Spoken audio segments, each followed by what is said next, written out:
I'm going to provide an update on the Baylor women's basketball recruiting for the class of 2024, and I know there's still some time to get more commits potentially, and players that could change their minds, as we all know. But first of all, Baylor women's basketball got two commits, and that's Goria Nova from like Daytona Beach, Florida, like DME Academy, but hometown is like London, England. Other finalists on that were Auburn, Cal, Iowa State, Louisville, Mississippi State, Texas A&M, and West Virginia. She's like a 5'7" or 5'8" point guard, and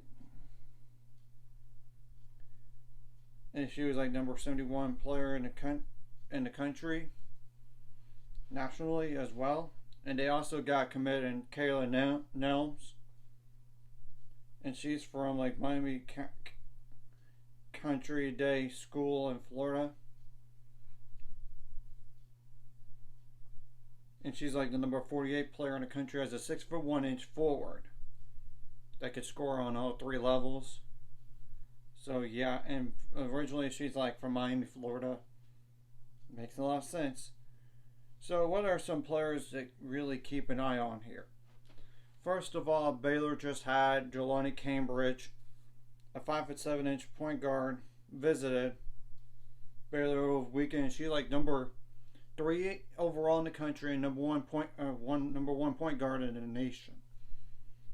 So yeah, but I will say she has other finalists with like Florida, Georgia, LSU, Louisville, Ohio State, and South Carolina.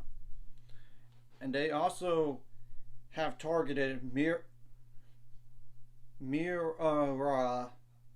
O'Neal. Yeah, if that last name sounds familiar, she is Shaquille O'Neal's daughter. She's a 6'3" center slash forward from Baylor, Texas, Episcopal High School to be exact. Of course, some other finalists are Arizona State, Cal, Florida, Georgia Tech, Kentucky, LSU, and Tennessee. But I've heard from multiple sources, like some people, multiple sources, she is not interested in LSU necessarily. Well, first of all, it's all about system fit for the recruits, as we all know. Mira O'Neal, by the way, or Mara M-E apostrophe A-R-A-H. Apologize if I butcher that name. She's like number 32 in the country. So yeah, I'm going to say that. And second, if she wants to be ready for the WNBA down the line and play pro basketball like her dad, go to a system where you could thrive in. And it's all about not just like system fit, but cultural fit too. So maybe she doesn't want to play necessarily for Kim Mulkey. Let's just point that out. And another player to keep an eye on here is Talia Parker, because I've heard her commitment date is coming up like this Saturday.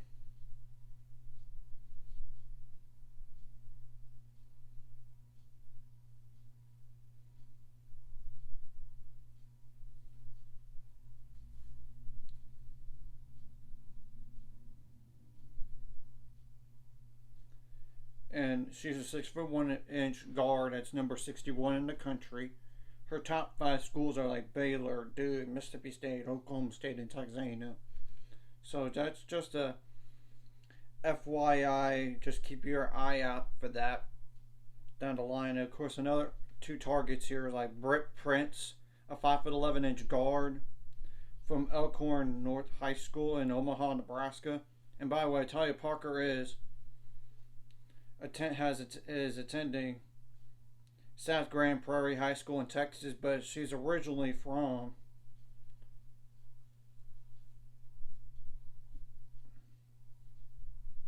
let me check what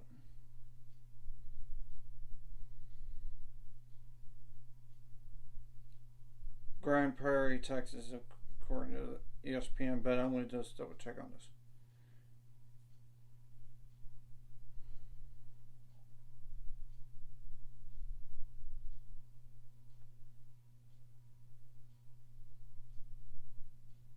Yeah, okay. So that's right. And Brett Prince, by the way, is the number 28 player in the country.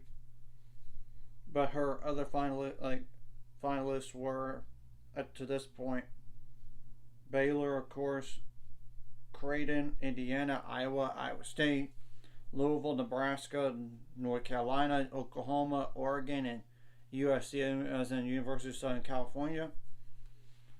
So that's just a FYI on that. And then there's Joyce Edwards too, the number 2 player in the country, number 2 forward overall. The 6'2" forward that is attending Camden High School in South Carolina. Yeah, it's Camden, South Carolina. That's her hometown as well. So that's just a notable, and I don't for some like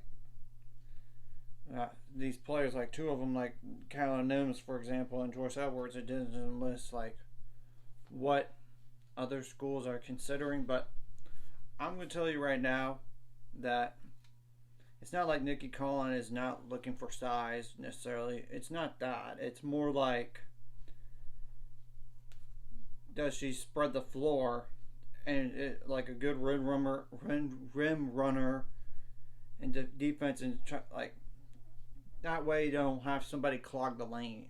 And it's all about spacing too, and that's the try to get used to the WNBA style ball here. I mean that's the thing on that. So that's just a big piece of information. I know they got Leticia Vascolonis on the team right now. That's 6'7". It's not like she's against the size. Oh no, somebody that's quick and can make quick decisions, like rim protect, and like can hit mid-range jump shots too, and not just you're in a post only. I'm just saying that. So how many players do I think Baylor should take? It's kind of a tricky situation because of the COVID year.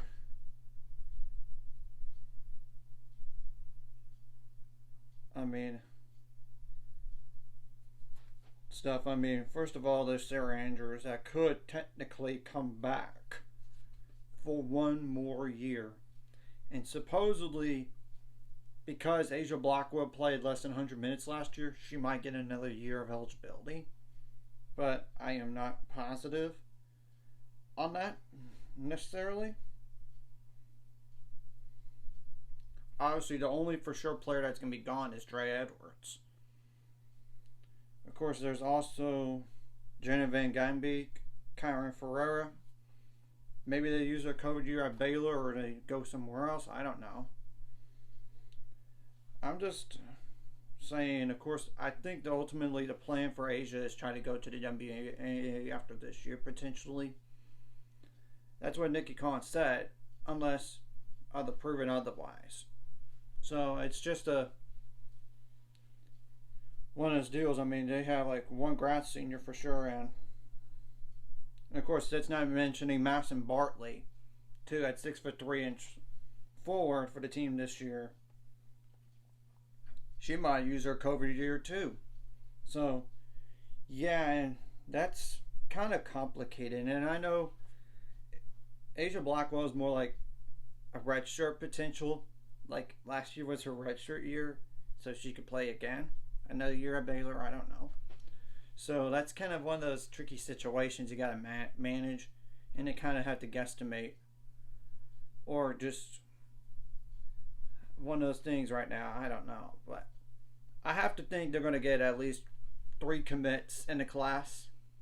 I would think so, but I would hedge my bets and say no more than 5. You don't want to have too many, like that many freshmen, like 5 or 5, more than 5 on the team at once.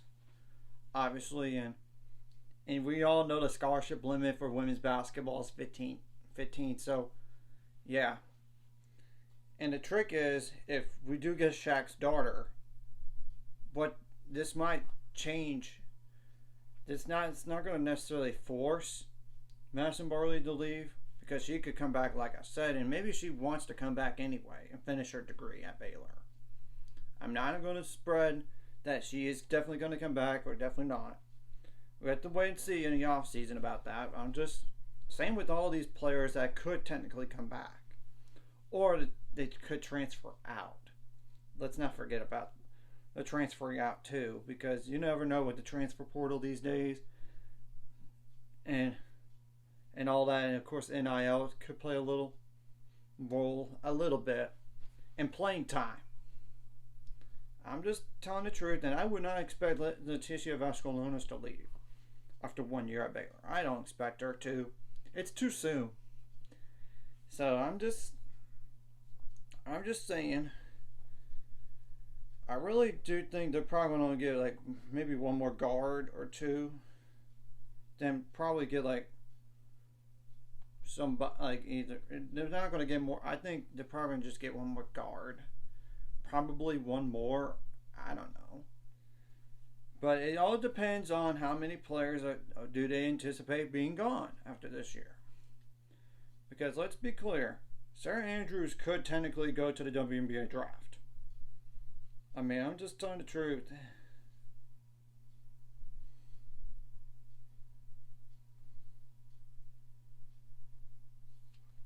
About that, and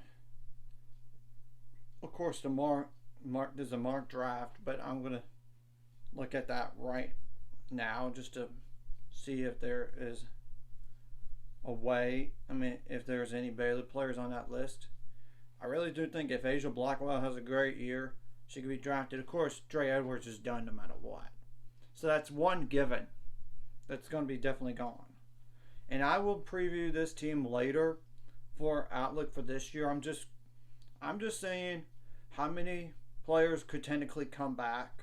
Potentially, but even with Asia Blackwell's thing, I don't know if they're going to call out a red shirt or not.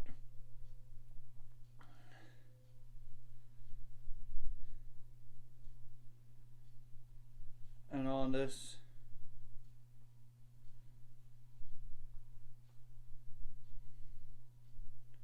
yeah, of course, right now.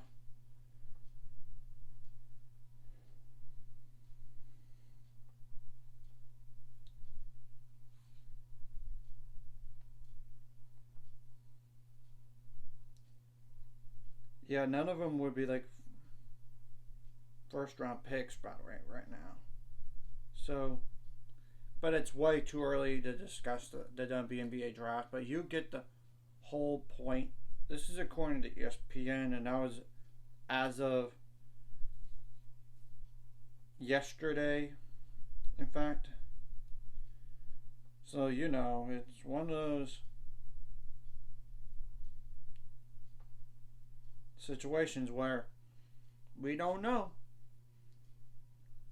And I totally get if players don't want to come back to Baylor for their last year because of they're going to have to do another year of school, and I totally get that.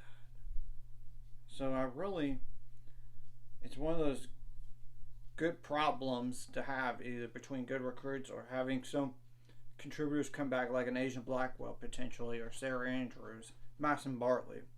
I'm not discounting Jana and Katarina in this, but they're more like, I know they do a role on the team and leadership wise too, but they're probably more like on the bottom of the list of playing in the game consistently this year.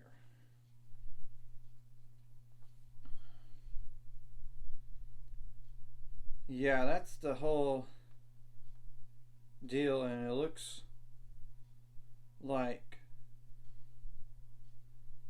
nope. According to another place that I've looked at for WNBA draft, for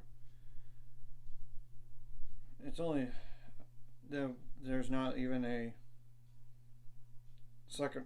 Oh, actually, Sarah Andrews on one of them is number 11, but the uncertainty with WNBA. if you get drafted by WNBA, it's not like you're necessarily going to get an automatic sign either. So it's a long time between now and then to worry about who's going to definitely be gone to the WNBA or not. But I'm just explaining the options because it kind of depends on that too. And once we get this COVID year out of the way for one more year, it's going to be a lot easier to say who's going to definitely leave after their senior year. I mean, unless there's a transfer portal deal, but that was pending transfer portal on who's definitely going to leave. That's a true senior and no more years of eligibility after this season. Is no more COVID years, which is a thank goodness. It'll be a lot easier to keep track of rosters. Though I will say there is still going to be that craziness with transfer portal and NIL. You know, this is just a big update on this, and we're going to have to wait and see what happens on the recruiting side of things. But like I said, I think they're going to add at least one more player, I would think, but no more than 5 total commits. I would think so, and call it a day. So anyways, if you like this content, like and subscribe, and see you guys later on the road to 600 subscribers. Of course, ultimate goal is 1,000, so I can make money off this. Of course, liking a video, commenting a video really does help the YouTube algorithm so more people can see it. In addition, sharing the video too does help so more people can watch it. Of course, if you're watching and not subscribed, please subscribe and hit the notification bell as well. And the same thing goes for those who are subscribed but haven't hit the notification bell. Please do so, because that way you don't have to miss it every video, and that way you get notified. And I know sometimes on other channels you have that issue on when the video is going to really come out. It's already came out and you were not even notified of it. It has happened at times. So I'm just saying, that's all.